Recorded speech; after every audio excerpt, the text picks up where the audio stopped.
নমস্কাৰ সকলোকে আমাৰ ইউটিউব চেনেলৰ নতুন এটা ব্লগলৈ আপোনালোকক সকলোকে স্বাগতম জনাইছোঁ আৰু আজি যিহেতু 2022ৰ আজি লাষ্ট ডে 31 ডিচেম্বৰ দিনা আৰু গতিকে আপোনালোকক সকলোকে আগতীয়াকৈ নৱবৰ্ষৰ শুভেচ্ছা জ্ঞাপন কৰিলোঁ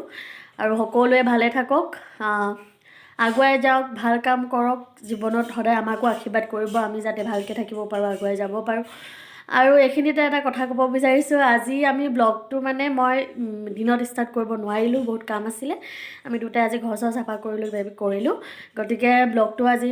ৰাতি ষ্টাৰ্ট কৰিছোঁ এইখিনি টাইমৰ পৰা আমি কি কৰোঁ আপোনালোকে ব্লগটো শেষলৈকে চাই থাকিবচোন আমি ক'তো ওলাই যোৱা নাই ঘৰতে আছোঁ গতিকে আমি কি কৰিম দুটাই এনে ফূৰ্তি কৰি আছোঁ আৰু কি কৰি থাকোঁ আজি কি খাওঁ আমি 31 ডিচেম্বৰৰ দিনা দেখাই থাকিম আপোনালোকে ব্লগটো শেষলৈকে চাব আমাৰ চেনেলটো like comment share and subscribe কৰি দিব আৰু ছাবস্ক্ৰাইবৰ ওচৰত থকা বেল আইকনটো টিপি দিব প্ৰথমতে মই এখন দেখাব বিচাৰিছোঁ এইখন হৈছে এখন চিঠি যিখন চিঠি চাগে জীৱনলৈ মোৰ মনত থাকিব এইকেইটা শব্দ এখন চিঠি পঠাইছে মোৰ মায়ে আৰু কি লিখি দিছে আমাক দীপ আৰু মোলে মই পঢ়ি দিবলৈ বিচাৰিছোঁ মায়ে চিঠিখনত লিখিছে মৰমৰ মানুহ আৰু দীপ মোৰ হিয়া ভৰা মৰম ল'বা আশা কৰিছোঁ 2023ৰ নতুন বৰ্ষটোৱে তোমালোকৰ দুয়োটালৈ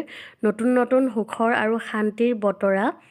কঢ়িয়াই আনক তোমালোকৰ জীৱন সুখময় আৰু মধুময় হওক ভগৱানে কুশলে ৰাখক শেষত মা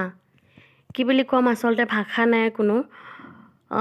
মই আৰু দীপে মা তোমালৈ অন্তৰেদি বহুত মৰম যাচিছোঁ তুমি সদায় ভালে কুশলে থাকা আৰু মা লগতে দেউতা ভণ্টি ভাইটি সকলো কুশলে থাকক তাৰে কামনা কৰিছোঁ আৰু মই মাহঁতক দেখাই দিব বিচাৰিছোঁ এয়া হৈছে মোৰ মা দেউতা আৰু এয়া হৈছে মোৰ ভাইটি ধন আৰু ভণ্টি দেখাব বিচাৰিছোঁ এয়া হৈছে ভণ্টি মোৰ লগত এখন আগৰে ফটো লগাই দিছোঁ আৰু এই নাম হৈছে মনুকণ গগৈ তাই এটা ইউটিউব চেনেল আছে আপোনালোকে চাব পাৰে ভাল পাব তাই বহুত বেলেগ ধৰণৰ ভিডিঅ' দিয়ে আপোনালোকে চাই ভাল পাব গতিকে চাব দেই আৰু ঘৰৰ সেয়া মা ঘৰৰ দেখিলে সকলোকে আৰু আমি এতিয়া এফালে ওলাই আহিছোঁ গতিকে বজাৰ অকণমান আছিলে বেলেগ পিকনিক খাবলৈ যোৱাই নাই আমি গতিকে অকণমান বজাৰ আছিলে তালৈ ওলাই আহিছিলোঁ দীপে বনাইছে হাঁহ মাংস ড্ৰাই ফ্ৰাই হাঁহৰ মাংস বনাইছোঁ আজি আমি নিউ ইয়েৰ স্পেচিয়েল আৰু লাষ্ট ডিচেম্বৰ বুলি আৰু এয়া হাঁহ মাংসৰ আমি ভাত খালোঁ আৰু লগতে 2022 লাষ্ট উইক বুলি আৰু এখন মাৰি থলোঁ আমি দুটাই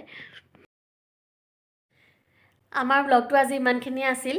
ছুটিকৈ বনাইছোঁ আৰু একো বিশেষ কৰাও নাই পিছে কিনো দেখাম গতিকে ইমানখিনি আছিল আৰু ব্লগটো যিসকলে শেষলৈকে চালে তেওঁলোকক অশেষ ধন্যবাদ আৰু আকৌ এবাৰ আপোনালোকক সকলোলৈ নতুন বছৰৰ শুভেচ্ছা জ্ঞাপন কৰিছোঁ লগতে আমাৰ চেনেলটো like comment share and subscribe কৰি দিব আৰু ছাবস্ক্ৰাইবৰ ওচৰত থকা বেল আইকনটো টিপি দিব থেংক ইউ